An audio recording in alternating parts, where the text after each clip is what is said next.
कुठे खातील आता कैसे जाऊ घरा नोहे बरा लौकिक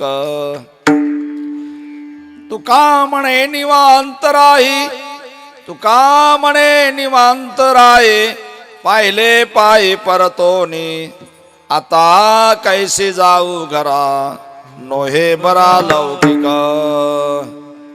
सर्व मंगल मांगल्ये शिवे सर्वार्थ साधिके शरण्ये त्र्यंबके गौरी नारायणी नमोस्तुते मंगलम भगवान विष्णु मंगलम गरुडध्वजा मंगलम पुंडरीकाक्ष मंगलायतनो हरि समचरण सरोजम सान्द्रनीलाबुदाभं जगननिहित पाणिं मंडन मंडनानां तरुण तुलसीमाला कंदरम कंजनेत्रं सदेधवलासं विठ्ठलं चिन्तयामि कलावज्ञेजोधरार्धावतारं कलाङ्काङ्कतेजोदिकामोदिवक्रं खलानीशवादापनोदार दक्षं समाधिस्थमूर्तिं भजे ज्ञानदेव शरण शरण साईनाथा चरणे माथा ठेवितो नका पाहू गुणदोष झालो दास पायाचा जयांची केली या स्मरण होय सकळ विद्यांचे अधिकरण तेची बंधो श्रीचरण श्री गुरूंचे ते नमस्कार आता माझी वाणी तू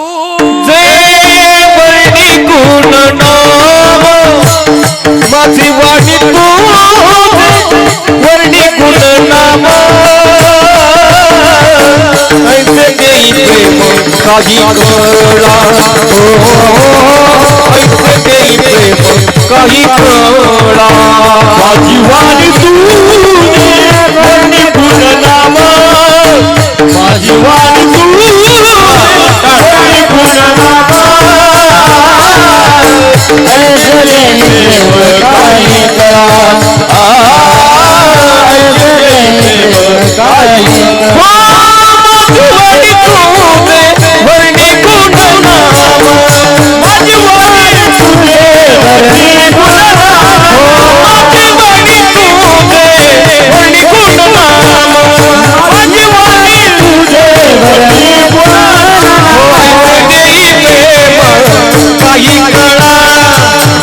देई काही कळा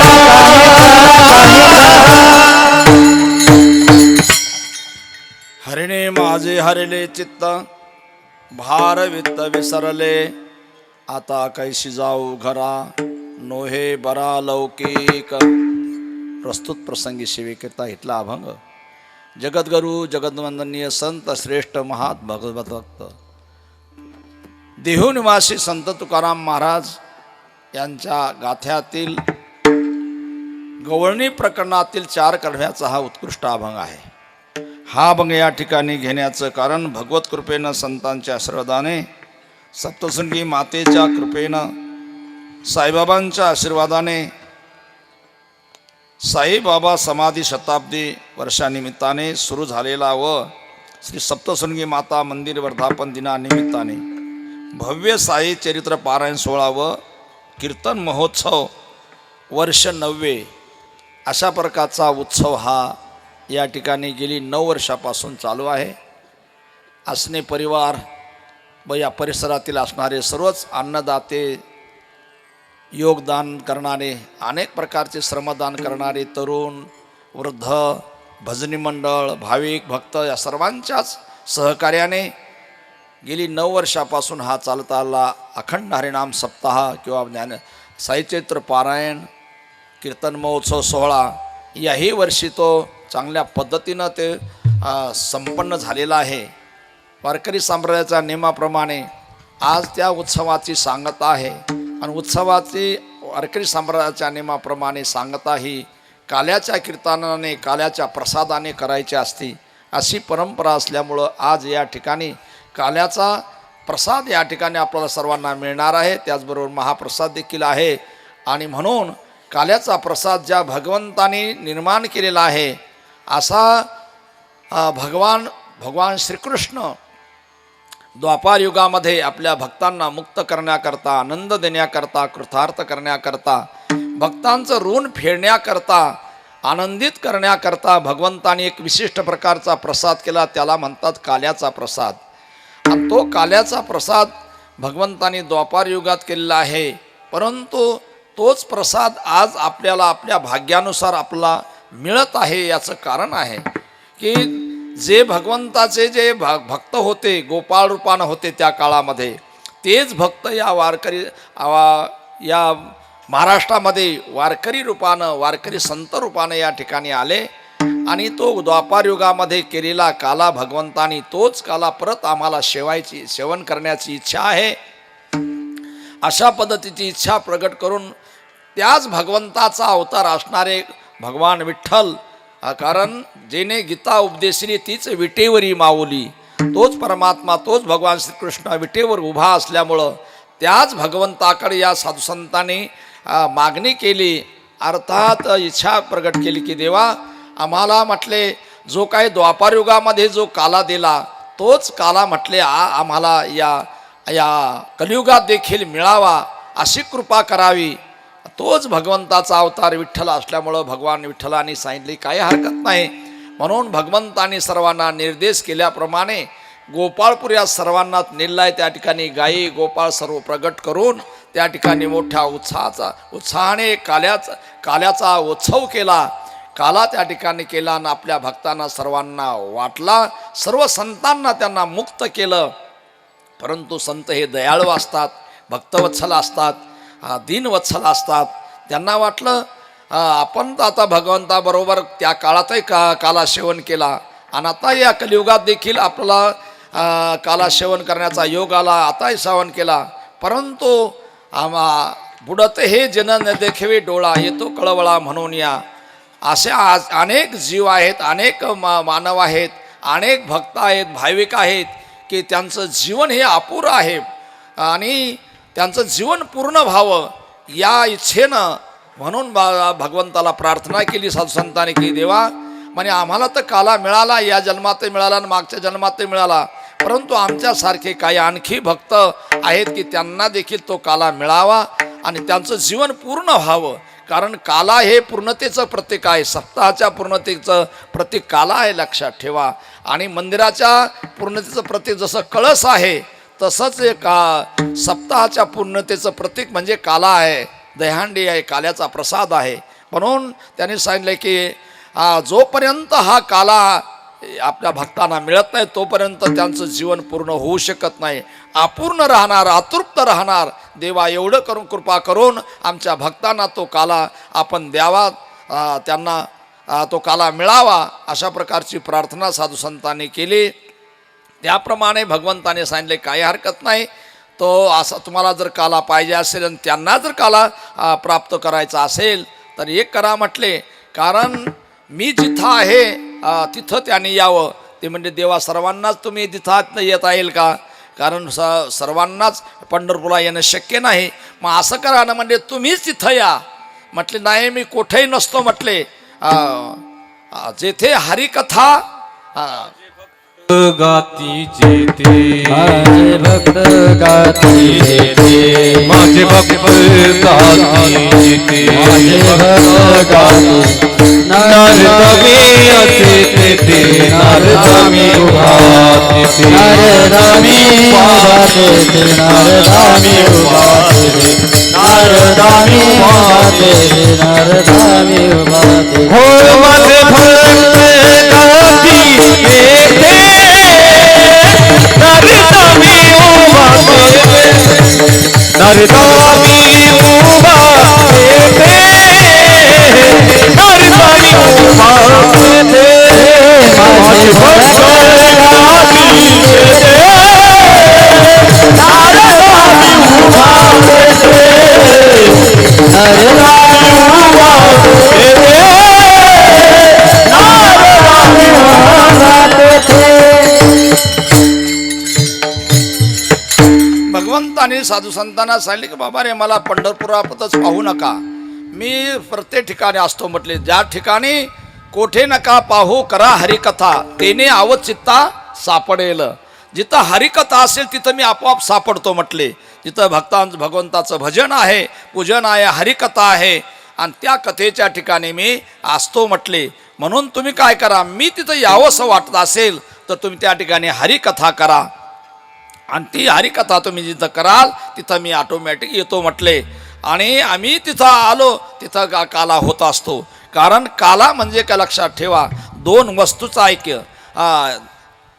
तुका म्हणे गंगा सागरी संगम अवघ्या झाल्यावर मी एकम आहे. ज्यावेळा गंगा ही सागराला मिळते त्यावेळा एक रूप होत असते.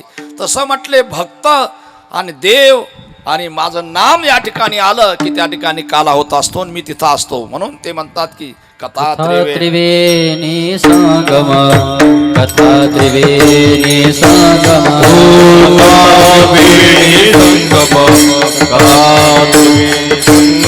देव भक्त आणि नाम, देव भक्त आणि नाम, देव भक्त आणि नाम, तेथे उत्तम, तेथे उत्तम, उत्तम नर जवंदिता, वंदिता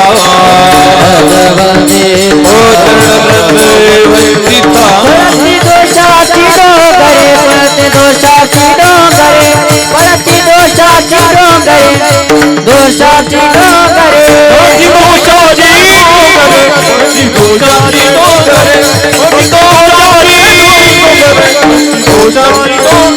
कथा त्रिवेणी संगम, देव भक्त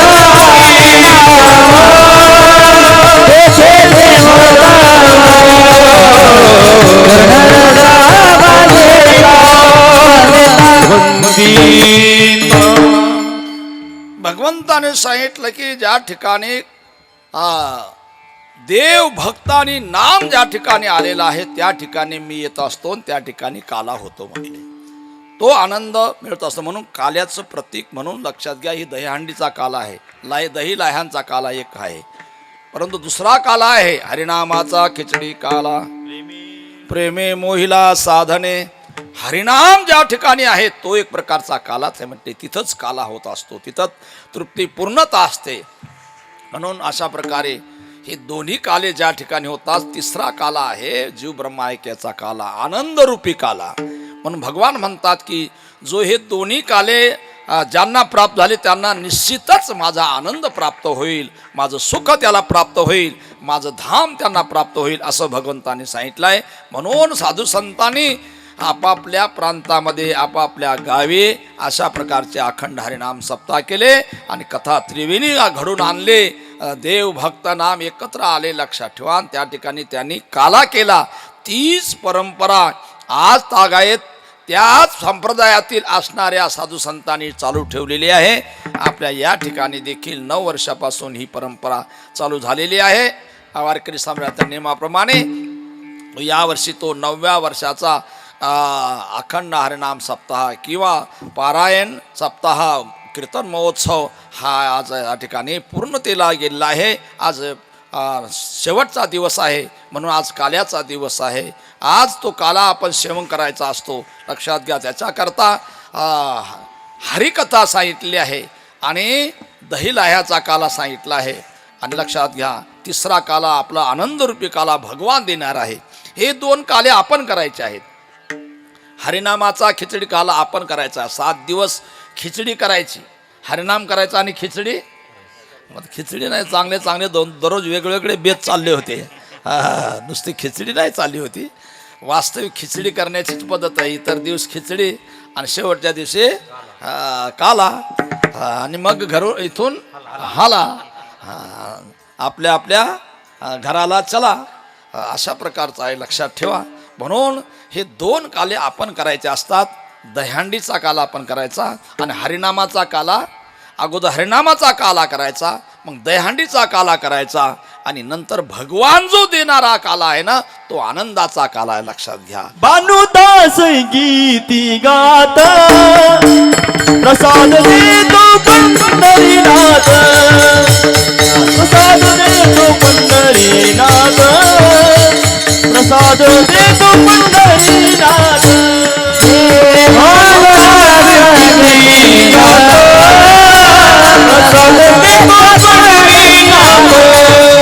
प्रसाद देतो पंढरीनाथ, देतो पंढरीनाथ. त्यानंतर प्रसाद का म्हणे खातो आनंदाचे लाडू नका चर पडू घ्या रे तुम्ही. तुकोबा म्हणतात की भगवान हा आनंदाचे लाडू देतो. लक्षात घ्या. हे दोन्ही काले आपण केले. 7 दिवस हरिनाम केला, शिवदाची दह्यांडीचा काला आपण सेवन केला की भगवान हा आता दिसत नसला तरी परंतु या ठिकाणी तेथे असे देवोभा भगवान तिथं आहेत आणि तो प्रसादाच्या माध्यमातून आपल्या सर्वांना आनंदित करतो. लक्षात घ्या. तृप्त करतो.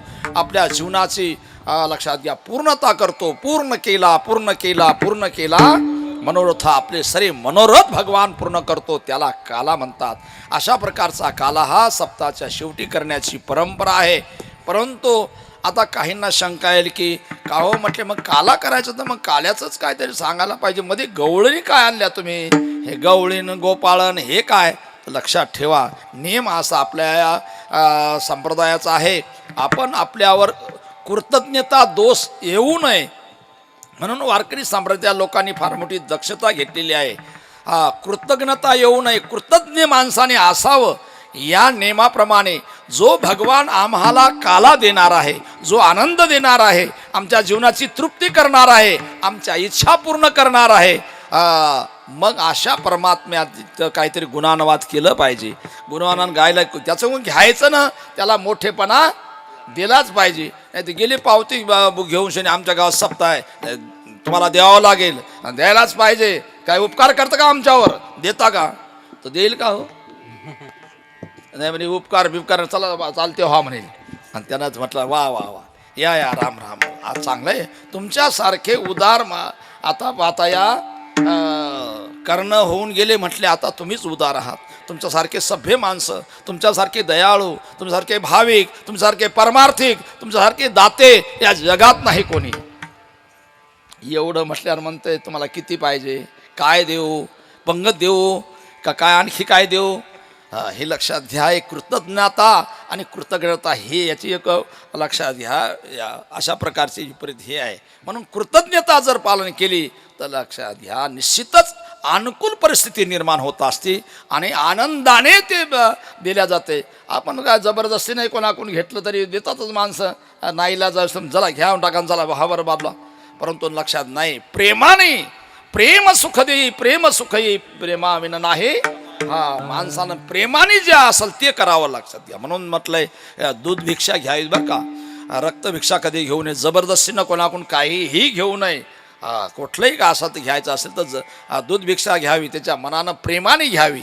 म्हणजे ते काय होते? सफल प्राप्त होते. सफलता आनंद प्राप्त होतो. तसं साधू संतांनी देखील हेच केलं की म्हणजे भगवंताच्या आनंदाने भगवंताने द्यावं. त्याकरता भगवंताला आनंद कशाने होईल तर भगवंताला आनंद आमावडे नाम घेता तोही पिता संतोषे. अवडे देवासे तो ऐका प्रकार रामाचा उच्चार रात्र देवाचा रामाचा उच्चार रात्र देवा.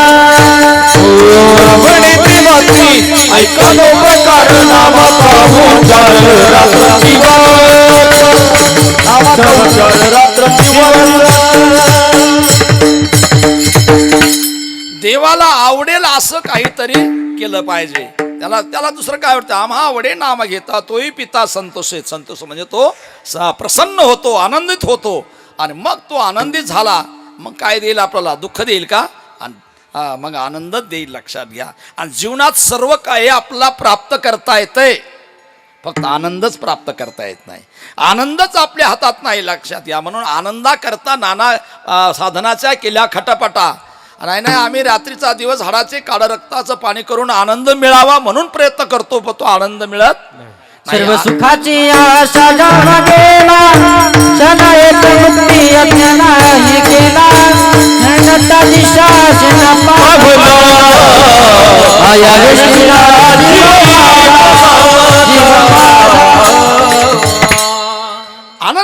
आनंदा करता आपण प्रयत्न करून आनंद का मिळत नाही याचं कारण लक्षात घ्या. आम्ही जे प्राप्त करतो ते येरती मायके दुःखाची जनते. त्या दुःखाला जन्म देणाऱ्या वस्तूंचा आम्ही संग्रह करतो.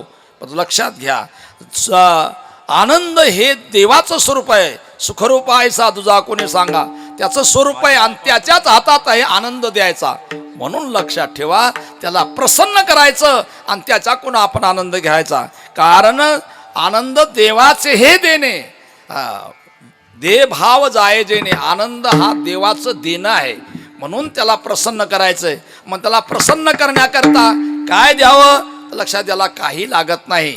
बस बघ, त्याला आम्हा आवडे हरिनाम, त्याला आवडे देवाशी तो एका प्रकार नामाचा उच्चार रात्र, त्याला नामाचं स्मरण आवडत आहे. म्हणून त्याने सांगितलं बा, करा हरी कथा.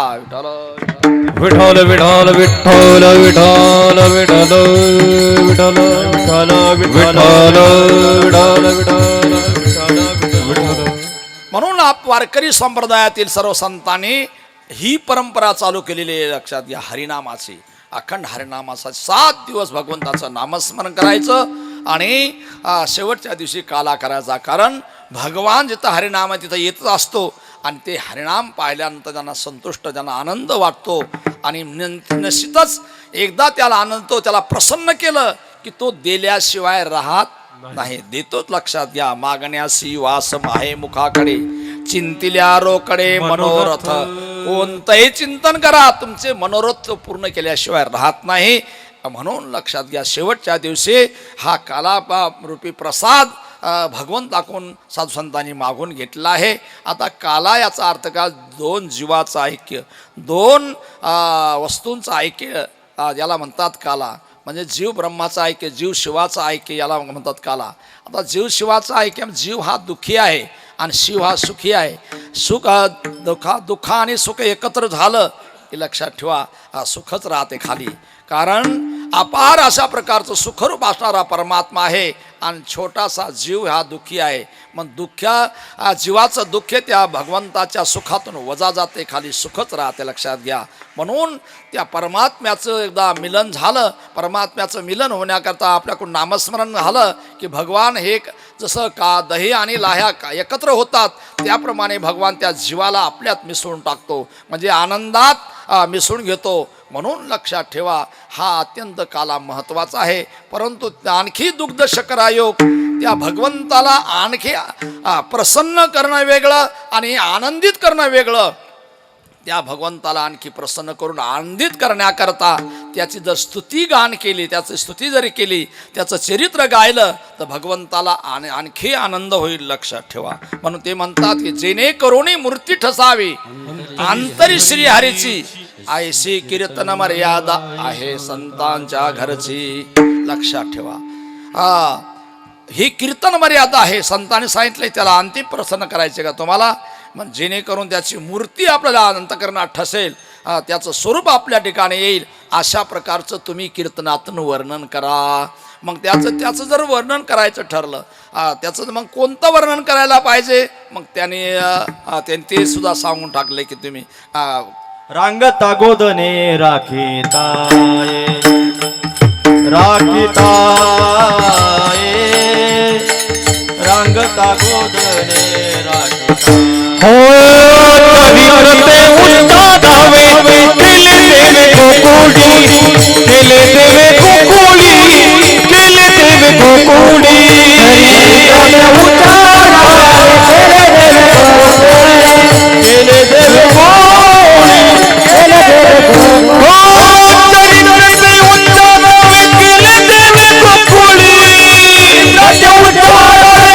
केले देवे गोकुळी, चरित्रते उच्चारावे, केले देवे गोकुळी.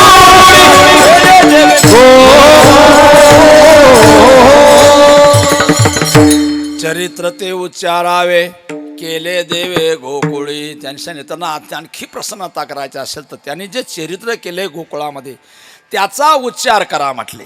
आणि त्याचा उच्चार केला की त्याला भगवंताला निश्चित आनंद होणार आहे. कारण त्याच्या त्या चरित्रामध्ये भक्तांचा संगम आहे. त्या ठिकाणी गवळणी गोपाळ हे भगवंताच्या अनन्य अशा प्रकारचे भक्त होते. ते नुसत्या द्वापार युगापुरते नव्हते, आणि त्यांनी अनेक प्रकारच्या नाना साधनाच्या केल्या खटापटा, अनेक साधनं केलेली होते त्यांनी. एवढ्यात नाही, कठोर साधना करून त्या भगवंताला प्रसन्न केलं होतं आणि भगवंताला मागणी मागितली होती. आता हा आपला इतिहास हा आपल्या महाराष्ट्रातलाच आहे. राम प्रभूंना त्यांनी मागणी केली की देवा आम्ही नाना प्रकारच्या या साधना केल्या आहेत, कठोर तपस्या केली आहे, परंतु आम्हाला तुझ्या सगुण स्वरूपाचा मात्र आनंद मिळालेला नाही. आम्ही या जंगलात राहून निर्गुणाची भक्ती केली परंतु सगुण स्वरूपाचा आनंद मिळाला नाही. भगवान तुमच्या सगुण स्वरूपाचा आम्हाला आनंद मिळावा अशी काहीतरी कृपा करा. भगवंताने सांगितले की आता मी या ठिकाणी धर्माचे पालन करणे पाखंड खंडन, मी आता या धर्माचं पालन करण्याकरता या अवतीर्ण झालेलो आहे.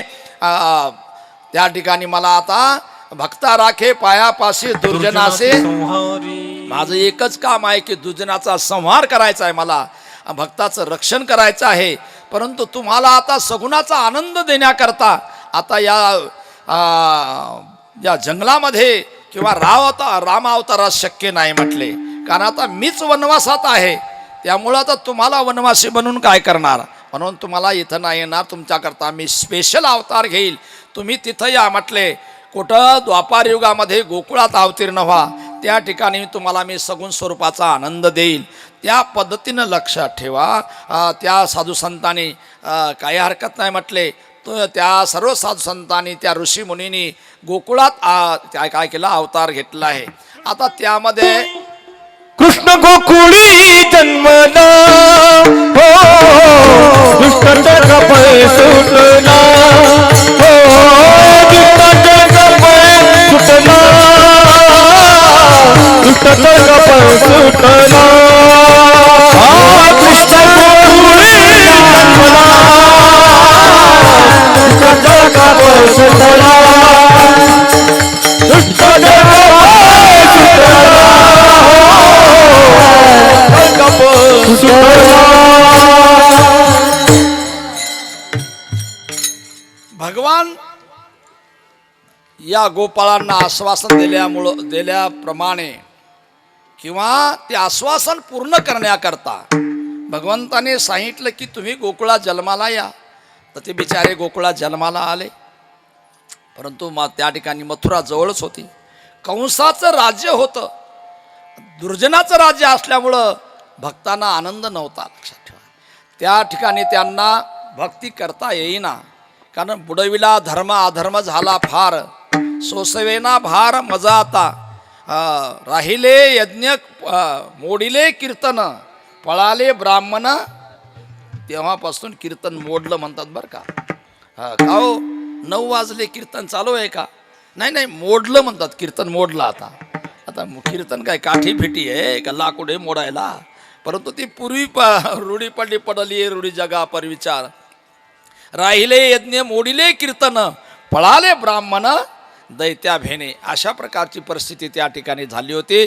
म्हणून सर्व ते जे भक्त होते ते सर्व काय केले, गोकुळात गेले होते. ब्राह्मण आपल्या कुठं जंगलात कुठं तर राहून आपला साधना करत होते, परंतु हे जे भक्त होते सर्व गोकुळामध्ये त्या ठिकाणी जन्माला आले होते.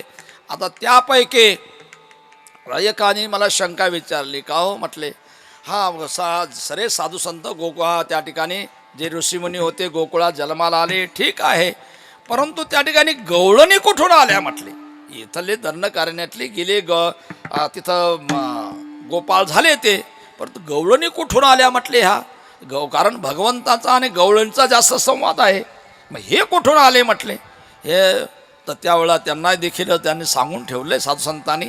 म्हटले ते सुद्धा कोण याच दंडकारण्यातूनच म्हटले आले आहेत. जर थोडा आवाज कमी करा. विठ्ठल विठ्ठल विठ्ठल.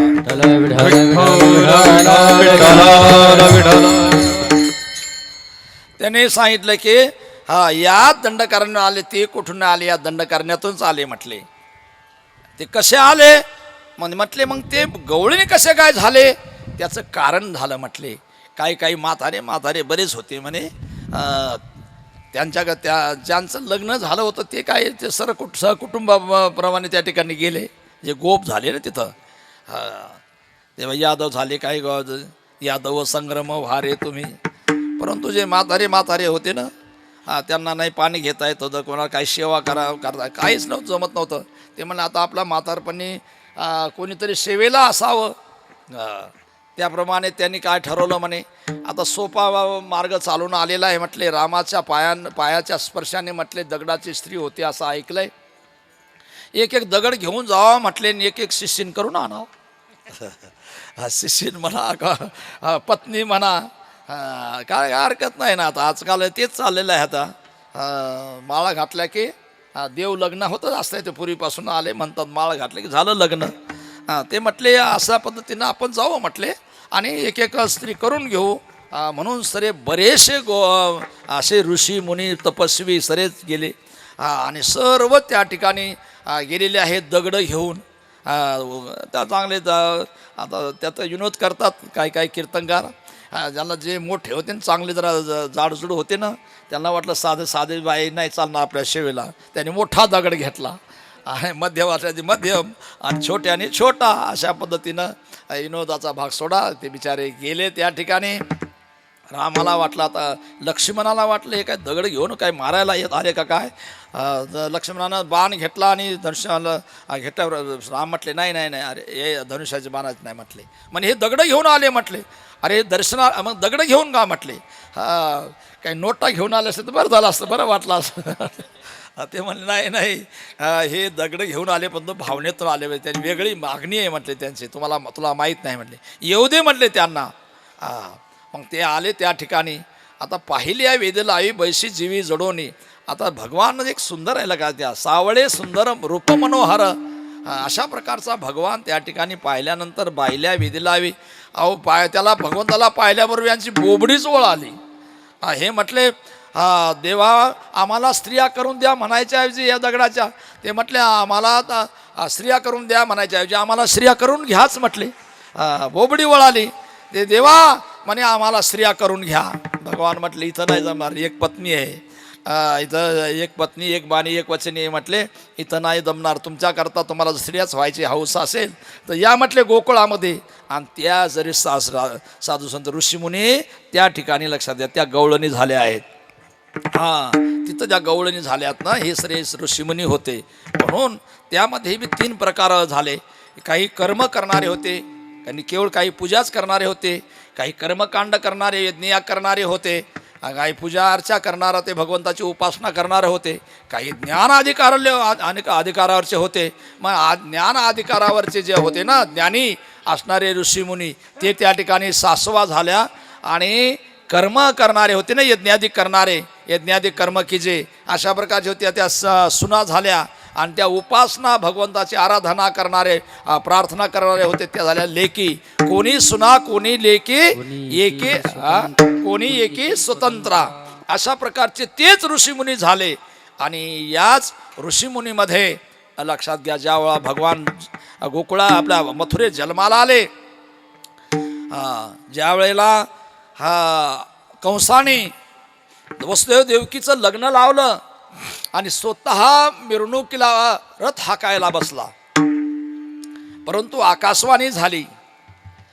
आकाशाची वाणी सांगत असे कंसा मानी हा भरवसा बोलण्याचा. आकाशवाणी झाली कंसा अरे का मोठ्या थाटाने म्हटले बहिणीचं लग्न केलं आणि तू स्वतः म्हटले त्या ठिकाणी रथ हाकायला बसलाय, हे तुझं नाटक आहे म्हटले. तुझ्या ठिकाणचा दुष्टपणा गेलेला नाही आणि तुला मारण्याकरता म्हटले परमेश्वर लवकरच अवतार घेणार आहे आणि या देवकीच्याच पोटी 8व्या मुलाच्या रूपानं अवतार घेणार आणि तुला मारणार आहे. दुष्ट माणसांचा दुष्टपणा वेळेवर प्रकट होत असतो लक्षात घ्या. कोणत्याही वेळेला आपण त्या चांगला म्हणून जने सवास केला की वेळ आली की जसं विंचू नांगा काढतो साप फणा काढतो तसंच असतंय लक्षात ठेवा. त्यांनी लगेच घेऊन या खड्ग माराया धावला, हात तो धरिला वसुदेवे. त्यांनी सांगितलं की त्याने लगेच हातात खड्ग घेतलं म्हणजे हिचा 8वा पुत्र मला मारणार असते हिलाच मारतो म्हटले. एका बिजा केला नाश, एका बिजाचा नाश झाल्यानंतर मग काय राहील म्हटले.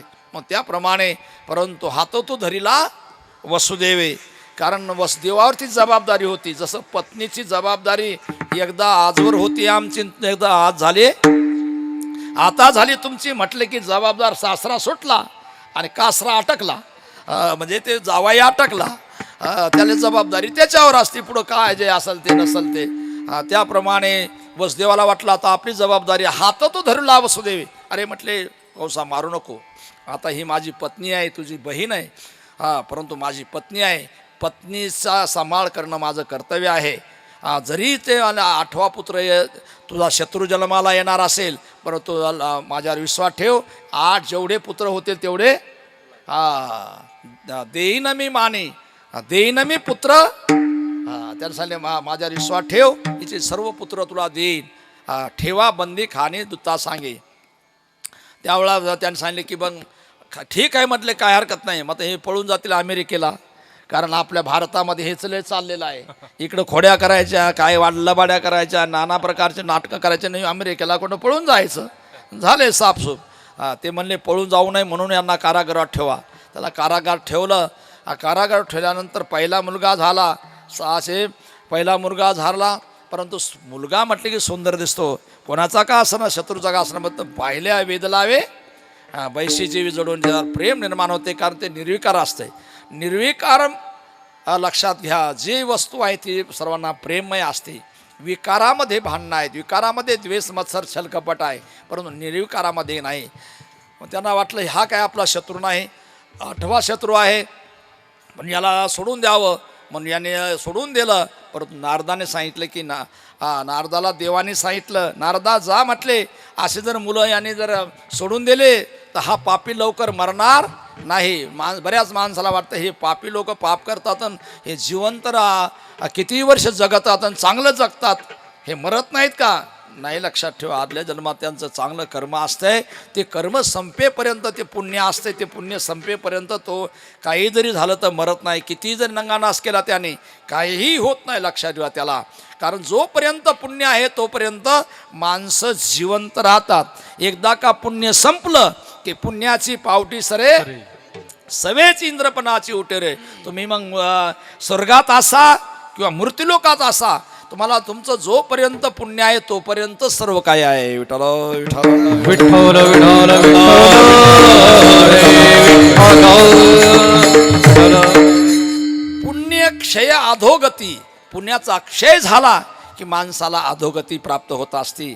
तसं नारदाला देवाने सगळ्या देवाने सांगितलं की नारदा, आता याचं पुण्यक्षय कसं होईल, जसं जसं माणसं पाप करतात तसं तसं पुण्य नष्ट होतात. एकदा का पुण्य संपलं की मग मात्र अधोगती प्राप्त होत असती. याच्यात काही नवीन नाही. बरं, आपण तुम्ही अनुभव घ्या किंवा पहा, याच्यामध्ये असंच आहे. म्हणून जेणेकरून आपल्या जीवनामध्ये पुण्याचा संचय राहील असं काहीतरी आपण सत्कर्म करत राहिलं पाहिजे.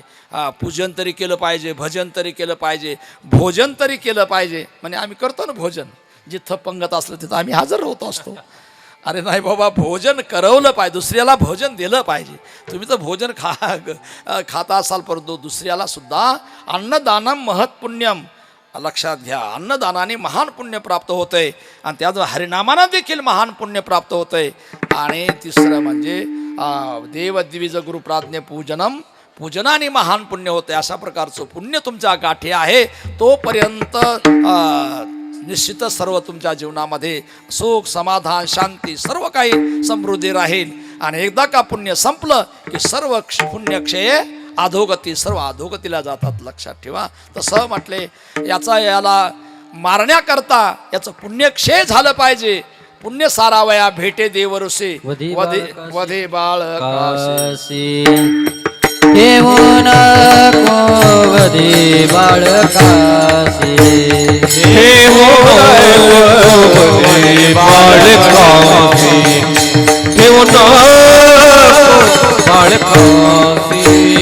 हे पुण्य सरावया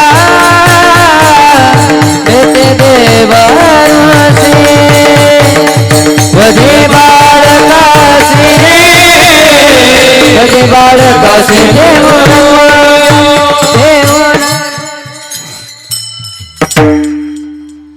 नारदाला सांगितले की जा म्हटलं याचं पुण्य संपलं पाहिजे, म्हणजे लवकर मरल नाही, त्याचा मरणार नाही. त्याप्रमाणे नारद आले आणि सांगितले कंसा, अरे मध्ये वधे बाळकाशी ठेवू नको. अरे तुझा 8वा नाही, कोणता तिकून इकून मोजलं तर ते शेवटचा 8वा होतो आणि तिकून मोजलं तर पहिला 8वा होतो. कोणता 8वा होईल तुझा हे करीन तुला मारील सांगता येणार नाही. म्हणून तो ठेवू नको. साही मारित दुराचारी, 6 पुत्र मारले त्याने. मोठं पाप झालं. शेवटी 7वा तो गर्भ योगमाया नेत. रोहिणी उदरी शेषबळी भद्र, यादव संग्रम भारे तुम्ही. त्याप्रमाणे 7वा गर्भ योगमायाने नेला आहे बळरामदादाचा आणि रोहिणीच्या उदरात घातलेला आहे. 8वा या ठिकाणी त्या ठिकाणी जन्माला येणार. त्यांनी बंदोबस्त केला. परंतु लक्षात ठेवा, भगवान जन्माला येणार होता. भगवान इकडं बाहेर असा नाही आला. लक्षात घ्या, भगवान एकदम 8 वर्षाची मूर्ती त्या भगवान आपल्या कारागृहामध्येच त्या ठिकाणी प्रगट झाली. भगवान हा प्रगट होत असतो, अवताराला येत असतो. आम्ही रडत बोंबलत जन्माला येतोय. कारण 9 मास कष्ट लासे. म्हणजे तुम्ही म्हणसाल रडत का येतो? रडत येतो का 9 मार कष्ट झालेले असतात. इष्टालेप चौकडे, नाकी तोंडी कुर्मिकडे, गर्भवासाचे दुःख गाडे कौना पुढे सांगा. एवढं दुःख भोगून भोगून बाहेर पडतात. म्हणून रडत बोंबलत येतात, रडतात. आणि एखादं रडायला लागलं तर ठीक आहे, ना तर न रडायला लागलं तर त्याला मुद्दाम रडवतात म्हणतात. म्हणजे मुक्क होत आहेत बा असं म्हणत. मी सगळंच ऐकतो म्हणून सांगतो तुम्हाला, बाकीचं काही नाही. असो त्याप्रमाणे लक्षात ठेवा, भगवान काही असे रडत बोंबलत आले नाहीत. एकदम 8 वर्षाची मूर्ती आणि सांगितलं. त्या सर्वांना सांगितलं की त्याने जेव्हा हात जोडायला सुरुवात, म्हणे हात जोडू नका, मी आता तुमचा 8वा पुत्र म्हणून जन्माला आलेला आहे. म्हटले तुम्हाला 2 गोष्टी सांगण्याकरता मी 8 वर्षाचा झालेला आहे, आता मी बालक होणार आहो. म्हणून ते म्हणतात की तुम्ही म्हणजे काय सांगायचं देवाला? काय नाही. म्हटले माझे भक्त गाते तेथे नारदामे, माझे भक्त म्हटले गोकुळामध्ये जन्माला आले आहेत, तिथं सर्व गेलेले आहेत आणि मी भक्ताशिवाय राहू शकत नाही. आणि या ठिकाणी म्हणजे आमची काय, तुमची काळजी करू नका म्हटले. आता तुम्ही मला जन्माला घातले ना, जबाबदारी माझी आहे म्हटले. आता मी मुलगा म्हणून आहे तुमचा, पुढे तुम्हाला कष्ट काही होणार नाहीत म्हटले. तुम्ही काळजी करू नका. अशा पदाचं आश्वासन दिलं. फक्त एकच करा, नंदाच्या घराला मज नेई गोकुळाला, मला गोकुळाला नेऊन घाला. आणि माया उपजली तेथे, ही माया आहे ना आधी माया, ती मुलीच्या रूपानं तिथं जन्माला आलेली आहे, तिला इकडे घेऊन या, असा प्रकारचा संदेश दिला. भगवान लहान झाले. वसुदेवाने त्याला उचललं. उचलला कमळापती, पायाचे बंधन गळती, पायाचे बंधन गळती, पायाचे बंधन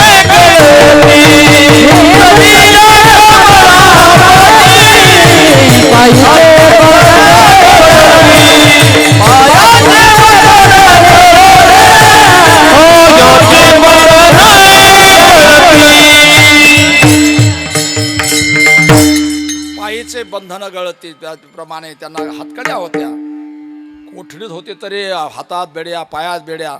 तर भगवंताने सांगितले काय हरकत नका, मला स्पर्श करा म्हणजे सरे बंधनं गळू जातील. त्यांनी उचलल्याबरोबर हातापायाचे बंधनं गळती. वसुदेवाने तिथं नेऊन आपल्या गोकुळात नेऊन घातलेलं आहे. नंदाच्या घरी त्या ठिकाणी यशोदेच्या काठवर एक मुलगी त्या ठिकाणी खेळत होती. तिला उचललं आणि इकडे घेऊन आले आणि यांना तिथं ठेवलं. ही बातमी सकाळी सगळ्या गोकुळवासियांना काय झाली, माहीत झाली. आणि गोकुळवासियांना आता नंदबाबा हे राजा होते. आता पूर्वीचे राजे असे होते की आताचे रोज राजे वेगळे आणि पूर्वीचे राजे आताचे 5 वर्षापुरते राजे असतात. आणि पूर्वीच्या काळामध्ये तसं नाही, जोपर्यंत आहे तोपर्यंत पिढ्यानं पिढ्या त्यांचं राजवट चालत असतं. परंतु राजा कोणाला म्हणायची पूर्वीच्या काळात पद्धत होते, गावाचा जो मुखिया आहे ना, सर्वात श्रीमंत जो असेल त्याला राजा म्हणत असत. तसं नंदबाबा हे राजे होते. ते म्हणसाल कशावरून? तो गावाचे मुखिया होते आणि सर्वात श्रीमंत होते. पूर्वीच्या काळामध्ये श्रीमंती कशावरून असायची? नोटावरून, पैशावरून नाही. लक्षात ठेवा. आता कोटी लोक म्हणतात यांच्याकडे एवढे कोटी, त्यांच्या तेवढे कोटी येतं आणि हे एवढे कोटी असून हॉटेलमध्ये जेवायला जातात. लक्षात घ्या, ही परिस्थिती याच्या कोटीच्या लोकांची. परंतु पूर्वीचे राजे श्रीबालाचा हे नाना प्रकारचे 56 प्रकारचे भोग असायचे. लक्षात घ्या, भगवान श्रीकृष्णाच्या घरी 56 प्रकारचे भोग होत होते. 56 प्रकारचे म्हणजे 56 प्रकार असायचे जेवायचे. हे आपण फक्त ऐकूनच महिलांना पाठसुद्धा नसतील एवढे एवढे कोणते कोणते पदार्थ असतात. अशा प्रकारचे संपन्न राजे असायचे. अहो नंदबाबा श्रीमंत होते आणि पूर्वी काय असायचं, गोधन असायचं. ज्याच्याकडे जास्त गाय असेल तो सर्वात धनवान. गोधन बाजधन, गोधन गजधन बाजधन, काय रत्न धन खान. जो आवे जबा आवे संत. लक्ष घ्या, कृष्ण ज्यावेळा जन्मला, कृष्ण गोकुळी जन्मला, गोकुळाच्या वेळा जन्माला कृष्ण त्या ठिकाणी आले त्यावेळेला सगळ्या गोकुळवासी लोकांना माहिती झाली. कारण आपल्या राजाला काय झाला, मुलगा झाला. हे कळाल्यानंतर खूप आनंद झाला. गोकुळीच्या सुखांत पार नाही लेका. बाळकृष्ण नंदा घरी आनंदल्या नरनारी. गुढिया तोरणे करती कथा, येसोदेशी पुत्र झाला. गवळण सांगे गवळणीला, येसोदेशी पुत्र झाला. एक धावे एकी पुढे, वाटी ताती सुंटवाळे. आयशी गलबल झाली, दासीजणी हेल घाली. पूर्वीच्या काळामध्ये हेल घालत होते. हेल म्हणजे काय, येल नाही बरं का, येल नाही तर हेल म्हणजे पाण्याचे हांडे नेऊन त्या दारापुढं वतायचे, याला हेल म्हणत असत. अहो त्या गोकुळातल्या लोकांनी दुधाचे हांडे, दुधाचे हांडे असे त्याच्यावर रचले. तर लक्षात ठेवा, ज्यावेळा एवढा आनंद झाला होता त्यांनी ज्या हांड्यात जेवढं मावेल तेवढं सोनं, जेवढे मावेल तेवढे हिरे, जेवढे मावेल तेवढे अलंकार, एवढं सोनं वाटलं नंदबाबांनी. सरे जेवढ्याने हेल घातलं. आता काही देतात का नाही कोणाला ठाऊ. आता हेलच राहिले नाही तर द्यायचं घेणंच काय राहिलं. त्या पद्धतीने लक्षात घ्या, एवढं सोनं, एवढे श्रीमंत नंदबाबा होते की त्या ठिकाणी गोकुळामध्ये गोकुळीच्या सुखा काही अंत पार नाही. एवढं सुख त्या ठिकाणी झालं आहे. 12 दिवस तो आनंद चालला. 12 दिवसानंतर त्या ठिकाणी यशोदेने सांगितलं की वैसेची या शेवटी एकच ये वाजवटी, मोहाची त्रिपुटी नाचू लागे. म्हणजे झाले की वळणी हो, आता 12 दिवस तुम्ही आनंद घेतलाय, आता तो थकला असेल, आता भागला असेल, त्याला आता विश्रांती घेऊ द्या आणि तुम्ही आता आपापल्या घरी जा आणि आता परत काही येऊ नका. बिचाऱ्या सऱ्या गवळणी परत गेलेल्या आहेत. आता पाहिली या वेदलाई बैशी जीवी जडोनी, लालचावले मन लागली शे गोडी, हे जीवेनं सोडी आयशी झाली. त्यांना तर जीवना वेगळी मासोळी तैसा तुका तळमळी. तशा पद्धतीने त्यांची आव झाली की एवढं भगवंताला, कारण प्रत्येकाला आठवण होती की मागच्या जन्मात आपण तपश्चर्या केलेली आहे आणि आता भगवान या ठिकाणी आलेला आहे, त्याच्या सगुण स्वरूपाचा आनंद घ्यायचा आम्हाला, असं भगवंताने आश्वासन दिलं आहे. आणि यशोदेने तर आम्हाला आता परत यायला मनाई केली आहे. काय करावं समजेना. शेवटी काही गवळणी आता अधिकारपूर्वक असल्यामुळं स्वतः काहीतरी निमित्तानं जायच्या. यशोदा माता ठीक आहे का, बरं आहे का, कसं तुमच्या बाळाचं कसं आहे, असं बोलता बोलता त्या पाळण्याजवळ जायच्या. एक मुक्का घेऊन लगेच बाजूला व्हायच्या, त्याचं समाधान व्हायचं. आता बिचाऱ्या ज्या होत्या दुसऱ्या काही गवळणी बिच्या लेकी सारख्या होत्या, लेकी होत्या, त्या काहीतरी निमित्तानं घेऊन जायच्या मुलाला. खेळणंच म्हणा किंवा काही खेळणं घेऊन जायच्या. लेकी होत्या, अगं जाऊ नकोच, नाही मनाई केली तर जाऊ नको, नाही तर येतेच म्हणे. अशा लेकी त्या बी जायच्या. त्या जायच्या ना, असं खुळखुळा वाजवत असते, एक मुक्का घेऊन त्या बी यायच्या.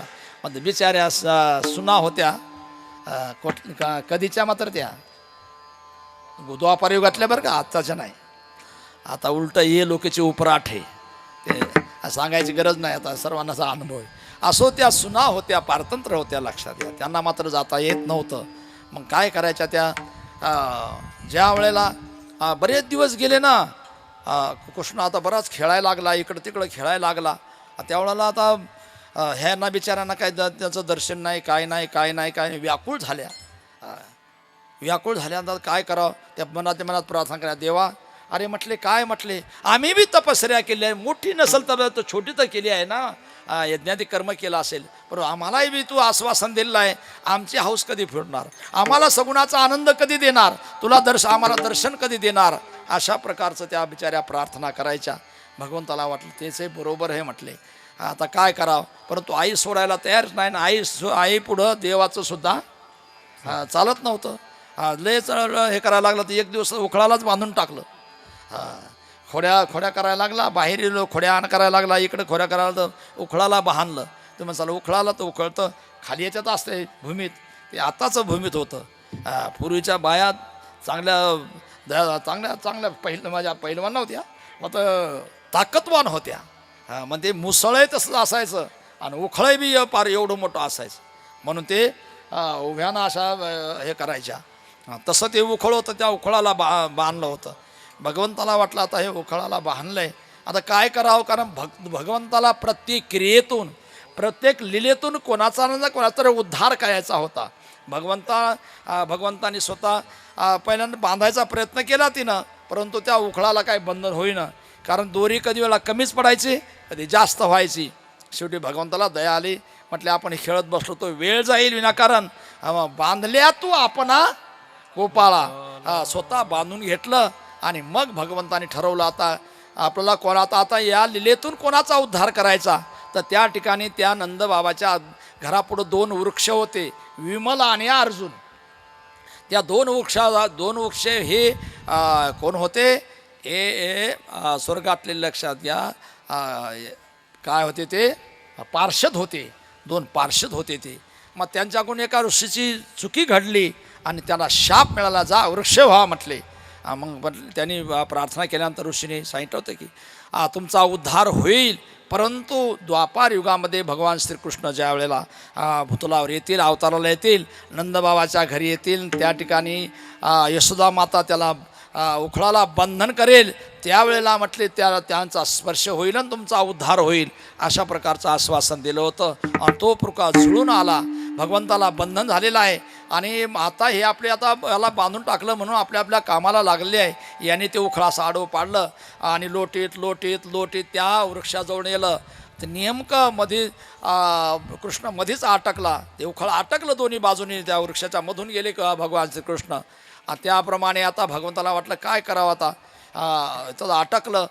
आणि त्यामुळं काय झालं की भगवंताने कर्तुम अकर्तुम अन्यथा कर्तुम शक्ती लावले आणि दोन्ही वृक्ष उचलून म्हणून पडले. त्यातून 2 दिव्य अशा प्रकारचे पुरुष निर्माण झाले. आणि त्याने हात जोडला, सांगितले की भगवान झालं म्हटलं, आमचा उद्धार झाला, त्या ऋषीने सांगितल्याप्रमाणे आमचा उद्धार झालेला आहे. असा एक उद्धार एकेका लेतून भगवंताने केलेला आहे. विठ्ठल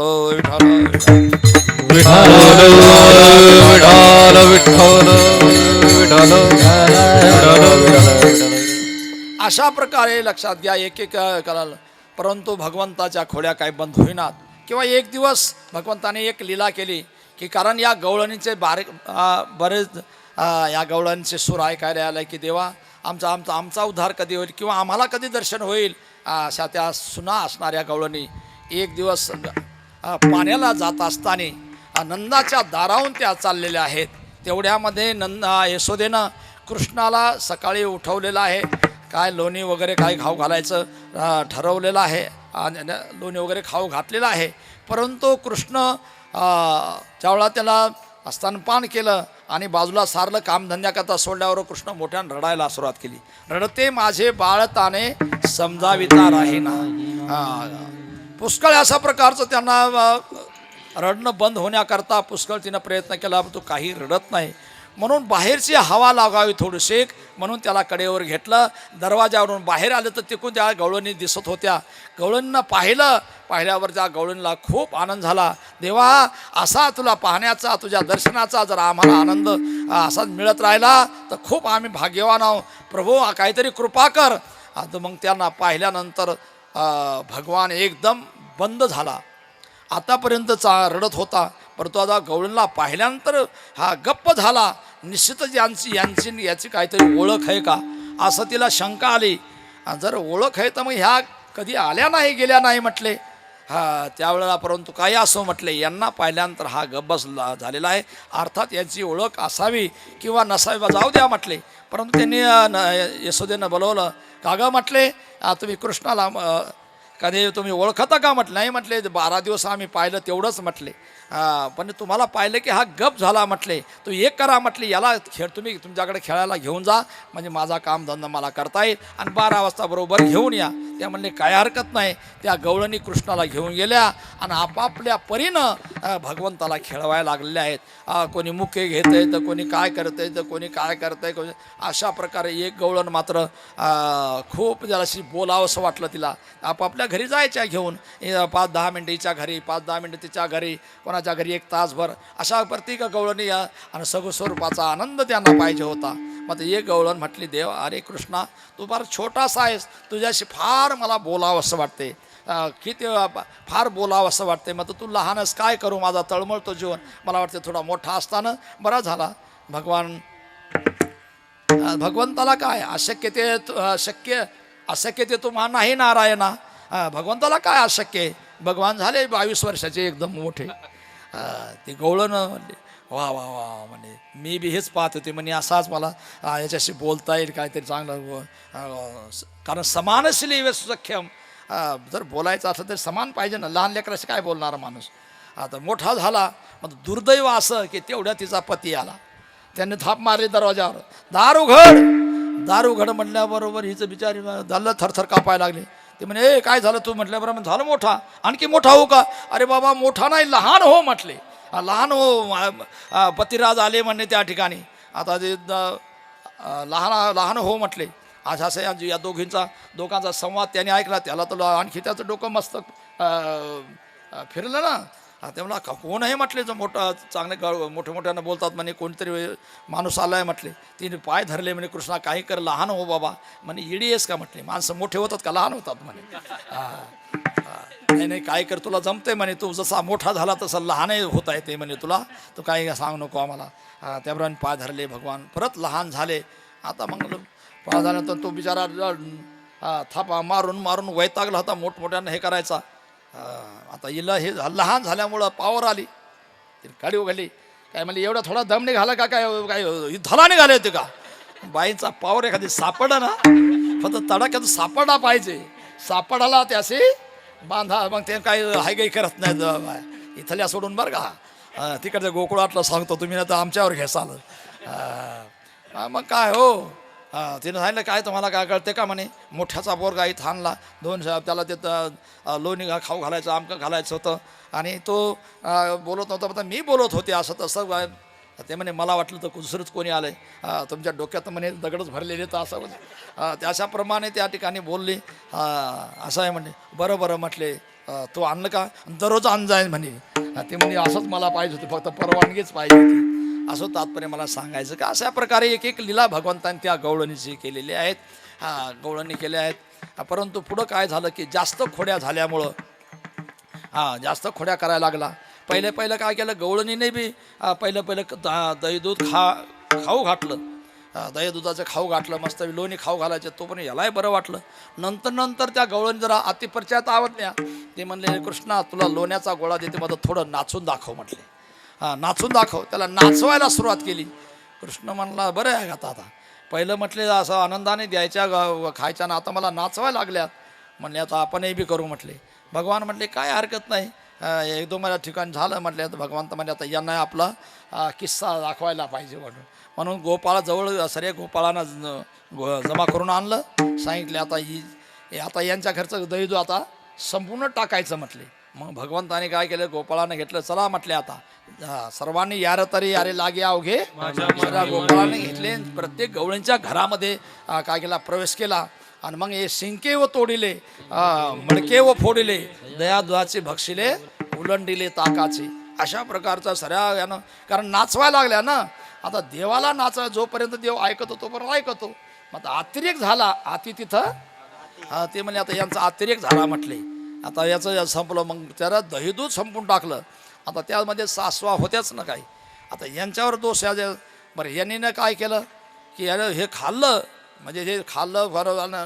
जाता जाता त्या सुनेच्या तोंडाला लावून दिलं. ते सरळ लोणी लावून गेला निघून. आता काय करता इथं, जर सकाळी पाहतात तर सुनेच्या तोंडाला लोणी. ते मग सासवांचा पावर वाढला. तिनं खूप हे केलं. बोलायला सुरुवात केली. मग त्यांना वाटलं काय करावं. मग त्यांनी सांगून दिलं. म्हटलं इथं कृष्ण येतो म्हणे आणि कृष्णाने हे सर्व केलं म्हणे. त्यांनी सांगितल्यानंतर त्यांना हे खरं वाटलं. बरं म्हटले मग यशोदेला सांगायला पाहिजे म्हणून अवघ्या मिळवणी गवळणी आल्या नंदाच्या अंगणी. सऱ्या मोठ्या होत्या. त्या सऱ्या गवळणी गेल्या आणि यशोदेला सांगले यशोदे कृष्णाला सांगावे. म्हटले कृष्णाला काहीतरी सांग. याच्या खोड्या सांगू किती महीपत्र. अहो खोड्या करतो म्हणे फार खोड्या करायला लागला मला. काय खोड्या केल्या. परवा आला आमच्या घरा दारी निजला होता माथारा. किंवा दुसरी म्हणायला आली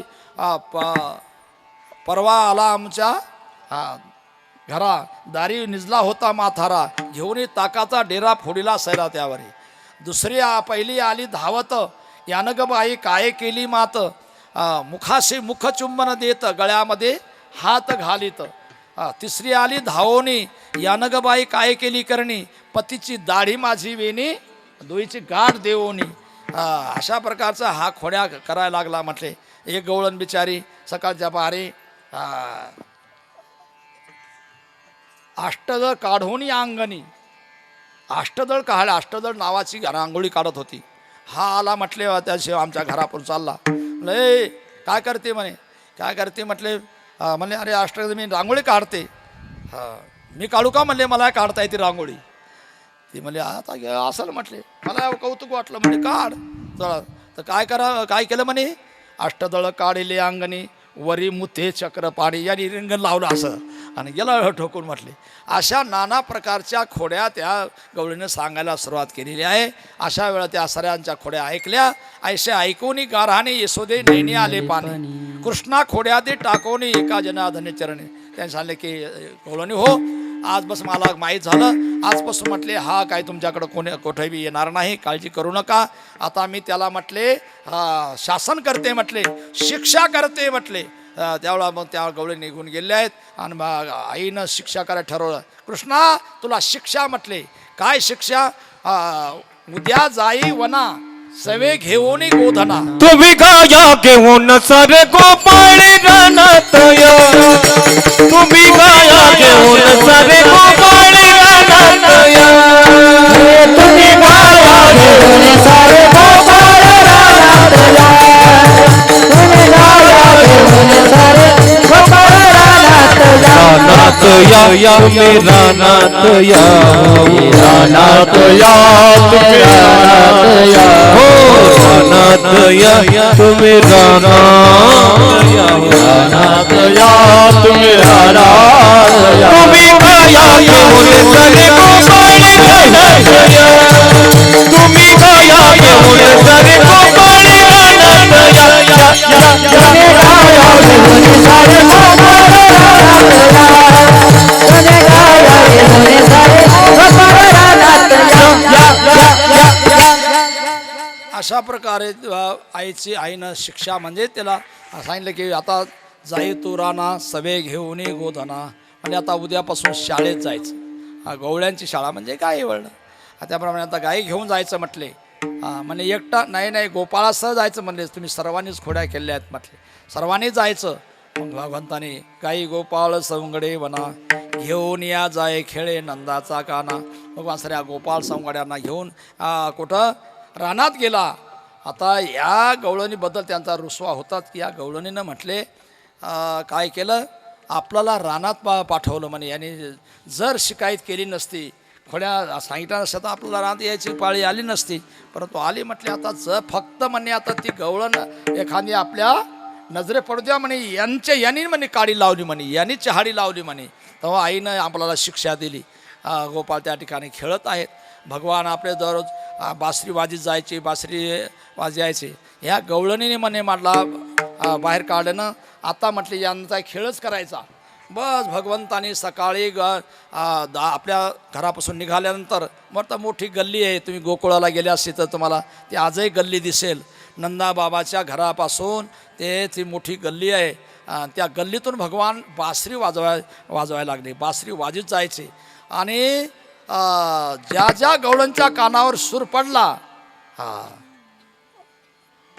ऐकोनी सुरताल इसरले देह भान. लक्षात घ्या. तुझ्या मुरलीची ध्वनी अकल्पित पडली काणी. तुझ्या मुरलीची ध्वनी अकल्पित पडली काणी. तुझ्या मुरलीची ध्वनी अकल्पित पडली काणी. तुझ्या मुरलीची ध्वनी अकल्पित पडली काणी. विवाळ झाले अंतःकरण, विवाळ झाले अंतःकरण, देह भान विसरे. अरे सावरिया कैसी वाजवली वाजवली मुरली. ओ अरे सावरिया कैसी वाजवली वाजवली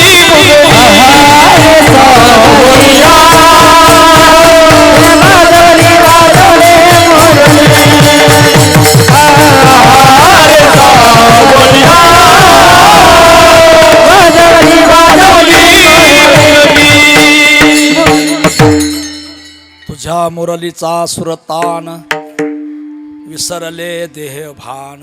अशा प्रकारे त्या भगवंताच्या मुरलीचा स्वर कानावर पडल्यावर विव्हळ झाले अंतकरणी. सगळ्या गवळणचे अंतकरण विव्हळ झाले.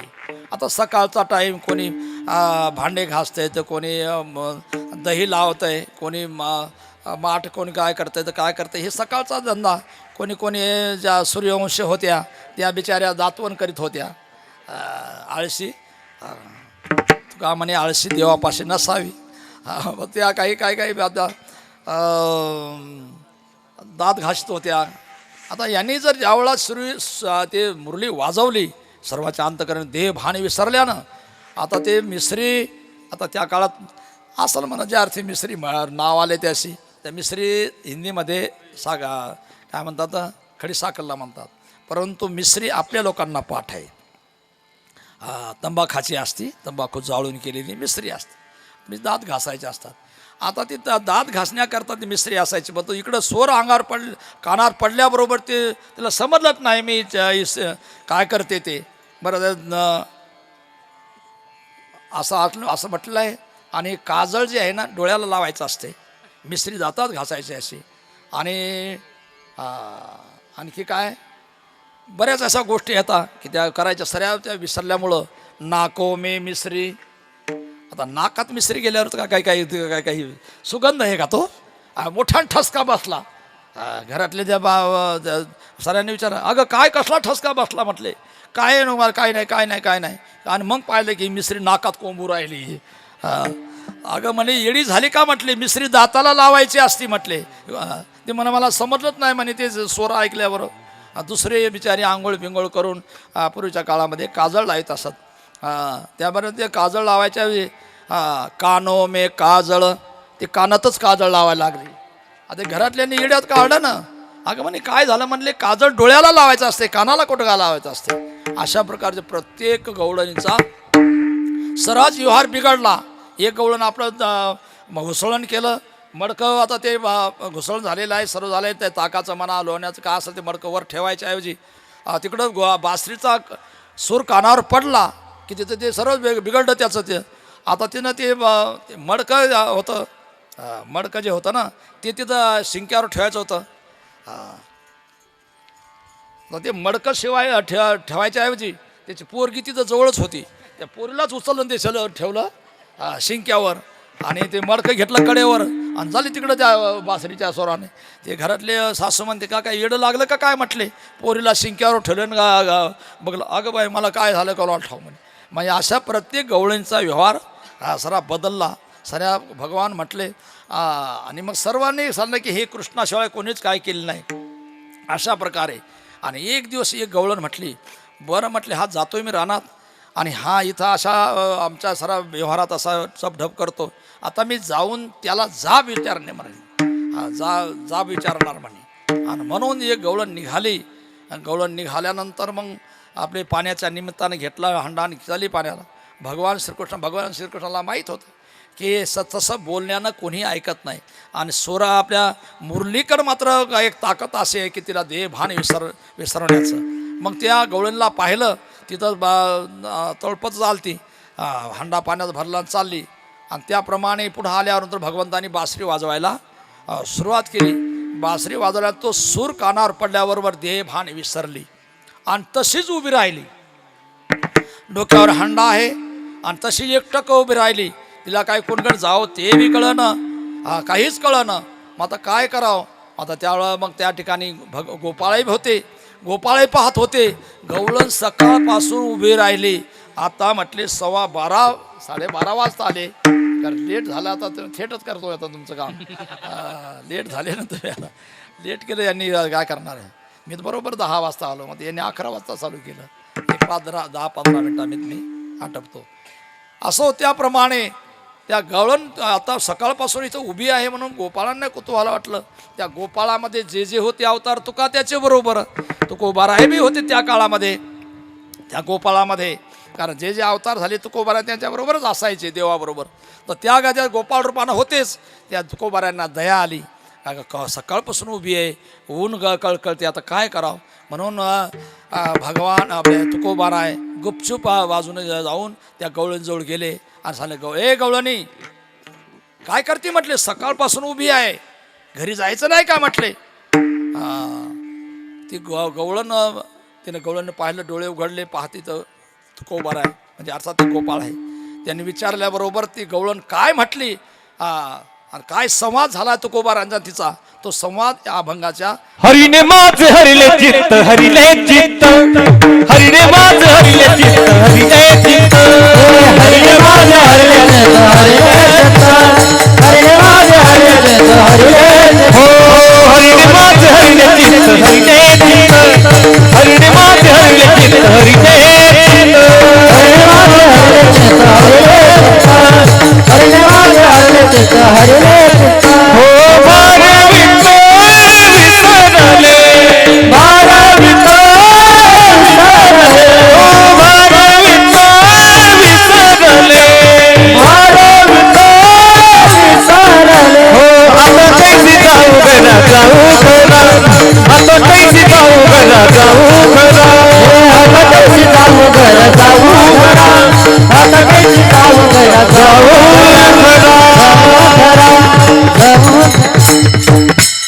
तुकोबारा तिला विचारतात की आता तुला घरी जायचं नाही का म्हटले. सकाळपासून आतापर्यंत उभी आहेस म्हणले. काय झालं म्हटले. ती म्हणे काय झालं मला कळच ना म्हणे.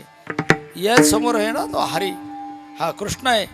त्यांनी म्हणे बासरी वाजली आणि माझं चित्त हरण करून घेतलं. म्हणजे हरीने माझे हरले चित्त, भार वित्त विसरले. अगं म्हणे तुझ्या डोक्यावर मोठा हांडा आहे आणि तुला वजन नाही होत का म्हटले.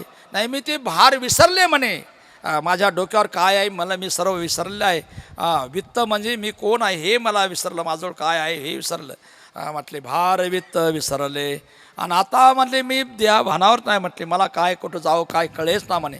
मग आता कशी जाऊ घरा, आता मी घरी कसं जाऊ म्हणे, सांगा तुम्हीच म्हणे. नो हे बरा लौकिक, आता सकाळपासून मी आलेले आहे आणि गेले नाही घरी, तेव्हा मला आता काय खरं नाही म्हटले, लोक मला नाव ठेवतील. त्यावेळा आता कशी जाऊ घरा, नो हे बरा लौकिक.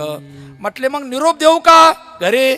नाही नाही म्हटले आता निरोप देऊ नये, काय पारखियाची पारखियाची सांगता गोटी, पारखियाची सांगता गोटी, हो पारखियाची सांगता गोटी, पारखियाची सांगता गोटी, हे पारखियाची सांगता गोटी, पारखियाची सांगता गोटी, हे पारखियाची सांगता गोटी, पारखियाची सांगता गोटी. हरती कोणी मालीन, हरती कोणी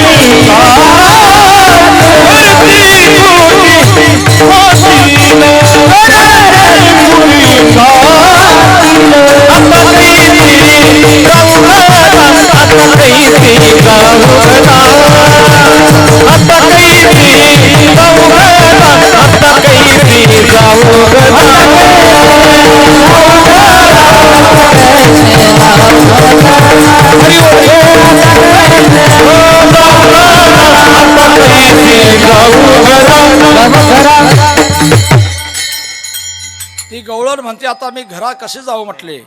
आता कैशी जाऊ घरा, नो हे बरा लौकिक. आता काय घरी जाणं खरं नाही म्हटले. आणि म्हटले निरोप देऊ का? म्हटलं नाही, पारखियाची सांगता गोष्टी त्यांना जर घर जाऊन तुम्ही सांगितलं, घरची कुटी खातील, तुम्ही जर प्रचार केला, सांगितलं लोकांना, तर घरचे लोक माझ्यावर रागावल्याशिवाय राहणार नाहीत. आता मलाच समजणं म्हणले काय करावं. मग काय करणार म्हटले, मलाच समजणं म्हटले काय करू, तुम्ही सांगा म्हटले आता काय करू ते. तुकोबाराय म्हटले असं कर, ज्यांनी तुला भुलवलंय ना, आता तुझी भूल घालवण्याचं काम दुसऱ्याचं नाही म्हटले, तोच तुझी भुललेली आहे, तुझी भूल तोच घातल्याशिवाय राहणार नाही. तुला शुद्धीवर आणण्याकरता तोच कृपा करेल म्हटले. मग मी काय करू म्हटले. ते म्हटले तू कामनी निवांतरा, तू कामनी निवांतरा, तू कामने निवांतरा, तू कामने निवांतरा. पाहिले परतोने, पाहिले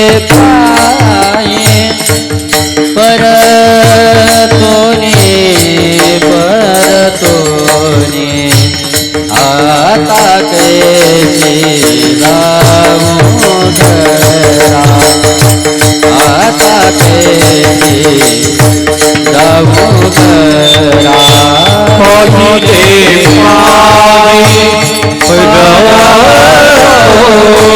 पाहिले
लौकिक नव्हे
तुका म्हणे निवांत आहिले पाय परतोनी, आता कैसी जाऊ घरा नोहे बरा लौकिक.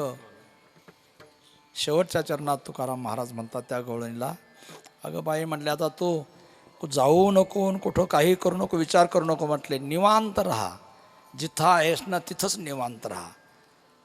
तुका म्हणे निवांत राही पाहिले पाही परतोनी, पुढं काय होते ते पहा. आता तुला जायची काही गरज नाही कुठं.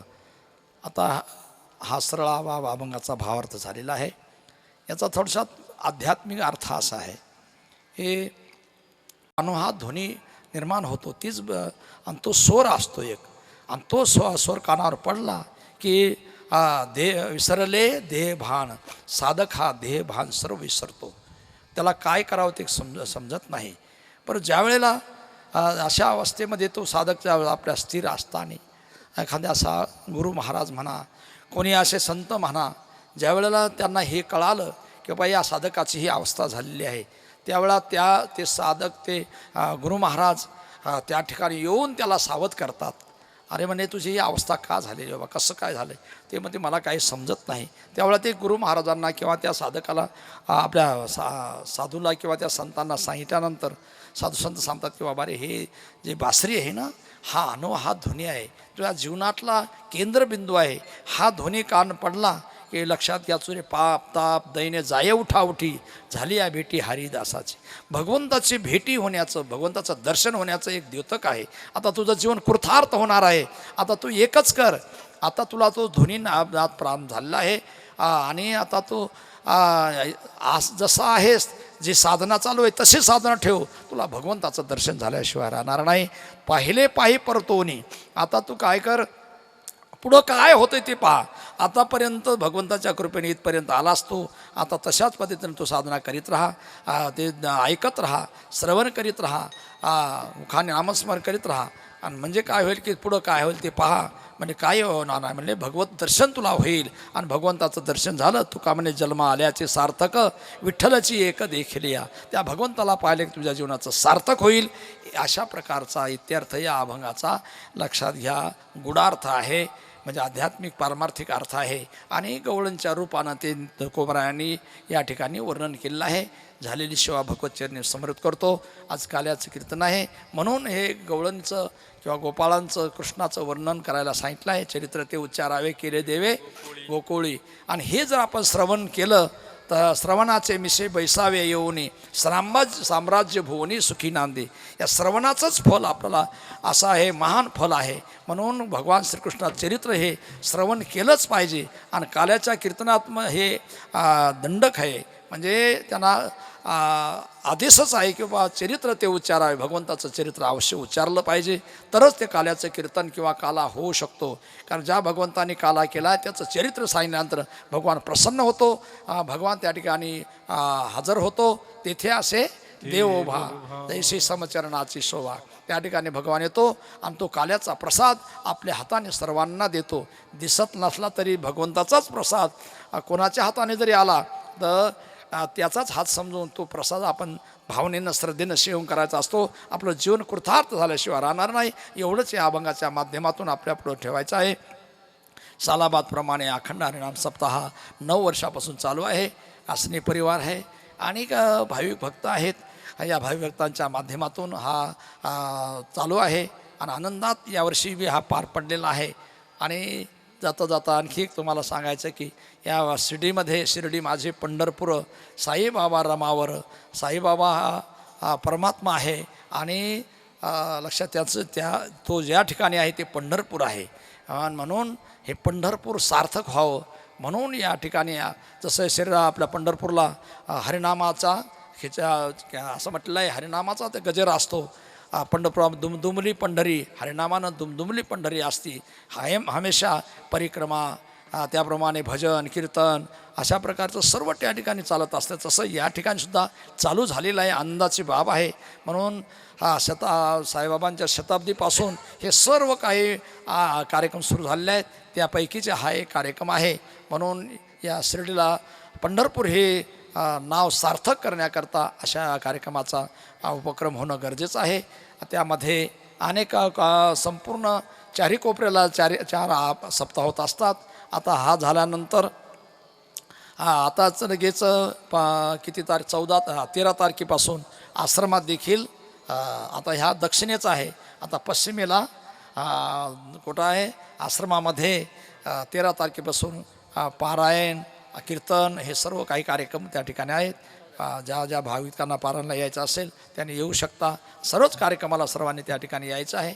आणि जाता जाता आणखी एक दुग्धशर्करा योग या ठिकाणी आलेला आहे की नामा म्हणे प्रदक्षिणा त्याच्या पुण्या नाही गणना. प्रदक्षिणेचं किती महत्त्व आहे, किती पावित्र्य आहे, किती शक्ती आहे. आपण एक 4-5-6 वर्षापासूनच एक परिक्रमा चालू केली या ग्रीन क्लीन मंडळाच्या माध्यमातून. आणि तर ते आज एवढी वाढली. येवलेश्वर उपलावेले द्वारी त्याचा वेलू गेला गगनावरी. यावर्षी तर 2-3 लाखाच्या पर्यंत पब्लिक गेली होती. एवढं महत्त्व त्या नामामाने प्रदक्षिणा त्याच्या पुण्या, तिथं पुण्याला गणतीच नाही. अशा प्रकारची परिक्रमा या ठिकाणी होत असते, क्षेत्राची होत असते. परंतु अशी एक परिक्रमा आहे की ते कोणत्याच नदीची होत नाही, कोणत्या तीर्थाची होत नाही, परंतु नर्मदा मातेची परिक्रमा होत असते. आणि त्या नर्मदा मातेची परिक्रमा बहुसंख्य लोक जातात आणि ती परिक्रमा करत असतात. पण त्यात एक वैशिष्ट्य, एक 4-5 वर्षापासून एक महापुरुष दादा गुरु म्हणून, एक संत दादा गुरु म्हणून एक अशा प्रकारचे महातपस्वी त्या ठिकाणी परिक्रमेला दरवर्षी येत असतात. आणि बरं ते बिना अन्न पाणी काहीच नाही, पाण्यावर फक्त ते बी नर्मदेचं पाणी पिऊन ती परिक्रमा करत आहेत. असे 4-5 वर्षापासून ते चालू आहे. 5 वर्ष झालं असेच निराहारी आहेत. तेव्हा योगायोगानं या साईबाबांच्याच काही पुण्याईनं म्हणा आशीर्वादाने त्यांचं दर्शन आता तिकडं तर हजारो लाखो लोक दर्शन घेतात त्यांचं त्या परिक्रमेच्या माध्यमातून. परंतु आपल्या महाराष्ट्रामध्ये हे खरं हे भाग्य आहे की सर्व देशाचं आकर्षण महाराष्ट्र आहे. कारण साधुसंतांची भूमी आहे, साधुसंतांचं आकर्षण महाराष्ट्र आहे. म्हणून ते योगायोगानं आपला कुठला आटापिटा न करता, मागच्या वर्षी आमचा चालला होता प्रयत्न, परंतु अचानक त्यांचा कार्यक्रमाचं जमलं नाही, येण्याला जमलं नाही म्हणून तो मागच्या वर्षी नाही योग आला नाही. परंतु यावर्षी योग आलेला आहे. योगायोगानं पुण्याला एक मोठा उत्सव आहे, नर्मदा कथेचा मोठा उत्सव. या उत्सवाला भेट देण्याकरता म्हणून त्या भक्त लोकांनी आणलेलं आहे. आणि त्यातून आता ह्या सर्वांना त्या ठिकाणी लाभ होत आहे. आता शिर्डीकरांना देखील हा लाभ मिळणार आहे. 10 तारखेला ते मुक्कामाला येणार आहेत आणि 11 तारखेला सकाळी 9 ते 11 या दरम्यान त्यांच्या मुखातून अमृतवाणीतून आपल्याला एक उपदेश आशीर्वाद प्राप्त मिळणार आहे. आशीर्वाद प्रवचन ऐकायला मिळणार आहे. तेव्हा सर्व भाविकांनी त्यांच्या आल्यानंतर त्यांचा एक कार्यक्रम असा नियोजित केलेला आहे आयोजक मंडळाने. सकाळी 11 तारखेला सकाळी 7 ते 8 ही साई दर्शन होऊन 8 ते 9 पर्यंत त्यांची मिरवणूक 4 नंबर गेटपासून 1000 रूम म्हणजे साई आश्रमपर्यंत येणार आहे. आणि त्या ठिकाणी 9 ते 11 त्या दादागुरूंचे सुसावे असे प्रवचन होणार आहे, उपदेश होणार आहे. तरी सर्व भाविकांनी त्याचा लाभ घ्यावा ही सर्वांना विनंती आहे. विठोबा रखुमाई विठोबा रखुमाई विठोबा रखुमाई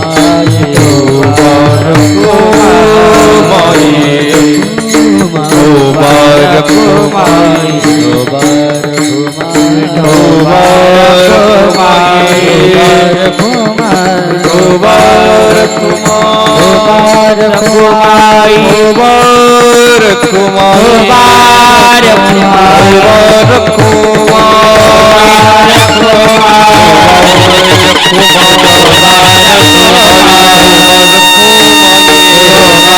विठोबा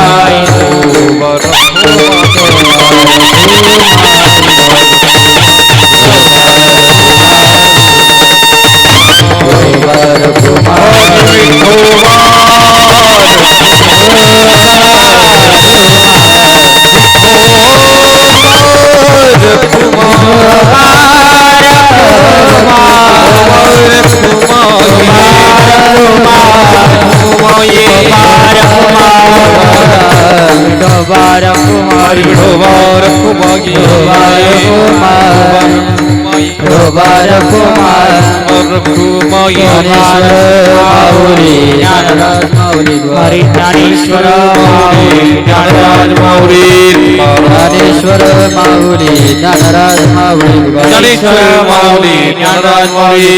ज्ञानेश्वर माऊली ज्ञानराज माऊली हरी ज्ञानेश्वर माऊली ज्ञानराज माऊली ज्ञानेश्वर माऊली ज्ञानराज हरी माऊली ज्ञानेश्वर माऊली ज्ञानराज माऊली ज्ञानेश्वर माऊली ज्ञानराज माऊली हरी ज्ञानेश्वर माऊली ज्ञानराज माऊली ज्ञानेश्वर माऊली ज्ञानराज माऊली ज्ञानेश्वर माऊली ज्ञानराज माऊली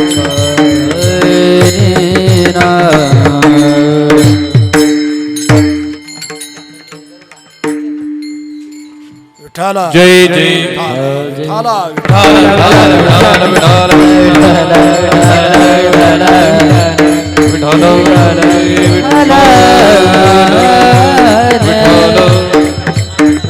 विठाल विठाल विठाल विठाल भगवत कृपेनं संतांच्या आशीर्वादाने चालू असणारा हा 8 दिवसापासून चालणारा हा उत्सव आज याची सांगता दहीहंडी फोडून या ठिकाणी होत आहे. या उत्सवाकरता अनेकांनी योगदान दिलेलं आहे. प्रमुख हा असणे परिवार आहे, त्याच्यामध्ये दत्ता भाऊ आहे, त्यांचे वडील अंबादास भाऊ, परत हे राम लक्ष्मण आहेतच. अशा प्रकारचा आणि त्यांच्या सर्वच असणारा परिवार आहे. महिला देखील त्याच्यामध्ये सहभागी आहेत. पण एकट्याचा नव्हे खेळ म्हणून वेळेला सप्ताह करणं, 1 दिवसाचा कार्यक्रम करणं वेगळं आणि 7 दिवसाचा सप्ताह करणं फार अवघड असते. तरी आमच्या दत्ताभाऊने मोठी कसोटी करून आईच्या नावानं किंवा आजीच्या नावानं सुरुवातीला 1 दिवस कार्यक्रम केला. परंतु शताब्दी माता साईबाबांची कृपा झाली आणि शताब्दी निमित्तानं हा 7 दिवसाचा उत्सव या ठिकाणी सुरू झालेला आहे आणि तो आज तागायत चालू आहे. भगवान करो अशीच त्यांच्याकडून सेवा घडत राहो आणि आपल्याला देखील त्यामध्ये सहभाग होण्याचा लाभ मिळो अशी मी साईचरणी, भगवतचरणी, जगदंबा मातेच्या चरणी या ठिकाणी प्रार्थना करतो. आणि जाता जाता हे आता खुलासा केलेलाच आहे, आणखी एक खुलासा करू जातो. आपल्या मागच्या वर्षापासून त्र्यंबकेश्वर येथे एका चांगल्या मोठ्या उपक्रमाला आपण सुरुवात केलेली आहे. कुंभमेळा, पुढच्या वर्षी कुंभमेळा आलेला आहे.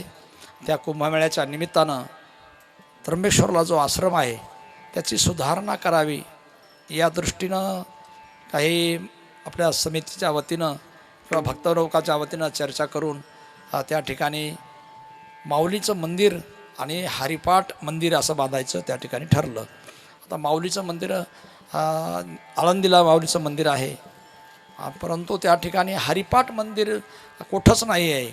आळंदीला नाही, त्र्यंबकेश्वरला नाही, कुठंच नाही. मग हरिपाठ मंदिर बांधायचं. परंतु मग हरिपाठ नुसतं हरिपाठ वाचून नाही चालणार, तर त्या ठिकाणी ज्यांनी हरिपाठ केलं आहे ते माऊली ज्ञानोबा आहे, त्यांचं मंदिर व्हावं अशी कल्पना सर्वांनी सुचवली.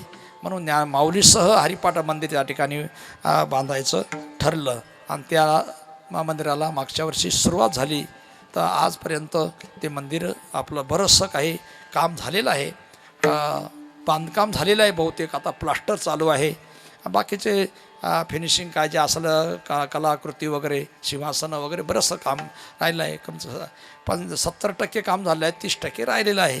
तरी मागच्या वर्षापर्यंत ज्या भाविकांनी बऱ्याच भाविकांनी त्यात देणगी दिलेली आहे, त्यांना सर्वांना धन्यवाद देतो. शिर्डीकरांनी बरंच दिले. आमचे भानदास पाटील त्यांनी तर सुरुवातीलाच 5,000 रुपये त्यांनी दिले आणि बाकीचे बी बऱ्याच जणांनी देणगी दिलेली आहे. आणि काही काही तर मग ह्या परिसर आहे आपलाच आहे. आमच्या आता या ठिकाणी आमचे रामनाथ सर आलेत, त्यांनी बी त्यांच्या कार्यक्रमाच्या वेळेस गावातली बी आणि स्वतःचे बी 11,000 दिले. कोणाच्या नावानं कोणाच्या नावानं अशा प्रकारचे 11-5 असे कमीत कमी 60-70पर्यंत पोहोचलेलं आहे लोन आता. परंतु 1.5 कोटीचं त्याचं नियोजन असल्यामुळं ते आणखी सर्व कामं राहिलेली आहेत. आता सरकारी याच्यातून किती होतात आणि राहिलेले आपल्याला आपल्या भावी भक्तांच्या माध्यमातून करायचे ठरलेलं आहे. आणि असं केलं 5,000पासून पुढं देणगी देणाऱ्याचे नावं आपण त्या संगमरवरी दगडावर लिहिणार आहोत. कोणाच्या स्मरणार्थाचं त्यांचं नाव टाकलं जाईल आणि खाली त्यांचं नाव टाकलं जाईल. अशा प्रकारचं आपण ते केलेलं आहे. आता काय भरपूर होता. या कणकोरीला 1 लाख रुपये कणकोरीला दिले, एक जणांनी 1 लाख दिले, एकाने 51, 21 असे करून 2-3 लाख रुपये त्याने दिले. वरची नांदुरखी त्यांनी 2-3 लाख रुपये, एक जणांनी 1 लाख रुपये दिले. ते वाणी संपत वाणी त्यांनी 1 लाख रुपये दिले. दुसरा एक त्यांनी 51,000 रुपये दिले. असे करून 2-3 लाख रुपये त्यांनी दिले. आणि असे आता आमच्या नांदुरखीच्या चालू आहेत, त्यांनी बी बरेचसे आणखी पूर्ण पोचले नाही, परंतु बऱ्याच दिले आहेत. आपल्या शिर्डीतूनही बऱ्याच आलेले आहेत. ते आता माझ्याकडं नाही, कारण खजिनदार दुसरे असल्यामुळं ते मला इथूनही बी मिळालेले तर मला विसरलोच, मला लक्षात राहिलं नाही. आमचे लक्ष्मण आसने पाटील यांनी बी किती दिले? यांनी बी 5,000 पाठवलेत. 7,000 पाठवलेत. धीरे धीरे 11 पूर्वी खाली म्हणजे सर्व चालू त्याच्यामध्ये. आता राहिलेत 2 राहिल्यात. आता ते करतीलच, कारण एवढा मोठा कार्यक्रम केला आहे. तसंच प्रत्येकाने आपापली जबाबदारी आपापलं योगदान म्हणून द्यायचं आहे. कारभार तुमचं तिथं नाव कायम तर राहते, कायम राहणार आहे संगमरवरी दगडामध्ये. त्यामुळं अशा पद्धतीचा ते कार्यक्रम आहे. तेव्हा ज्या भाविकांना आपलं नाव राहावं, आपल्या वाडवडिलांचं नाव राहावं, आपलं काही तर स्मृती राहावी, या दृष्टीनं आपण जर त्या ठिकाणी केलं तर हा मोठी संधी आहे. कारण आता एकदा कुंभमेळा सुरू झाला तर मग संधी मिळणार नाही. आणि ते एकदम ऐतिहासिक क्षेत्र आहे. ते त्र्यंबकेश्वर म्हणजे ऐतिहासिक क्षेत्र आहे. आणि त्या ऐतिहासिक क्षेत्रामध्ये निवृत्तनाथ मंदिरासमोर हे असं भव्य दिव्य मंदिर होतं आणि हजारो लाखो लोक त्याचं दर्शन घेणार आहेत. त्याचं आपलं योगदान मिळालं म्हणजे खरोखर आपल्या पूर्वजांचा उद्धार झाल्यासारखा आहे. तेव्हा सर्वांना ते निवेदन आहे, आपण त्यात सहभागी व्हावं, आपल्याला जे जमल त्याप्रमाणे योगदान व्हावं. अजून या ठिकाणी देवडीकर बाबा हजर राहिले आहेत, त्यांना मी धन्यवाद आहेत. आणि तुम्ही सर्व शेवटच्या दिवशी का होईना हजर राहिले आहात, पहिल्या दिवशीपासून हजर राहिले त्यांना धन्यवाद, आज आले त्यांना धन्यवाद, नंतर तुमच्यानंतर येणारे पंक्तीला त्यांनाही बी धन्यवाद आहेत. त्याप्रमाणे सर्वांना धन्यवाद आहेत. आणि त्यातल्या त्यात हे महत्त्वाचं म्हणजे आमचे माऊली त्यांनी ही साऊंड सिस्टीम या ठिकाणी 7 दिवसापासून दिलेली आहे. आणि राघव चॅनल नवीन आहे का जुनं आहे का? बरं, राघव चॅनलने बी हजेरी लावली. आता हे आम्हाला कुठं नेऊन घालतील कोणाला ठाव. आता म्हणजे वर कुठंतरी आतापर्यंत चॅनलवर चाललेत, बरेच कीर्तनकार आलेत. आता हे बी आता कुठंतरी त्यांना धन्यवाद. असं सेवा करत राहा. तुमच्या चॅनलला बी चांगली भरभराट येऊ आणि सर्वांनाच आनंद हो अशी मी साईचरणी प्रार्थना करतो आणि माझ्या सेवेला या ठिकाणी विराम देतो. जय विठ्ठल जय जय विठ्ठल जय हरे विठ्ठल. बोलिले पुढे गेला मधले दुरे होतो ते घाचे देवरी. हरे दोहीकडे गंगा पसरोहीकडे धारावाहे दोहीचा परा. हरे दोहीकडे गंगा पसरोहीकडे तुका म्हणे हाती ठोक होका कवने देते होका वरी करे मुख पसरो कंठे धरिला कृष्ण मनी अवघाजने प्रकाश वाटो येतो मी तो वैकुलिका देवा कोलिया ब्रह्मदेव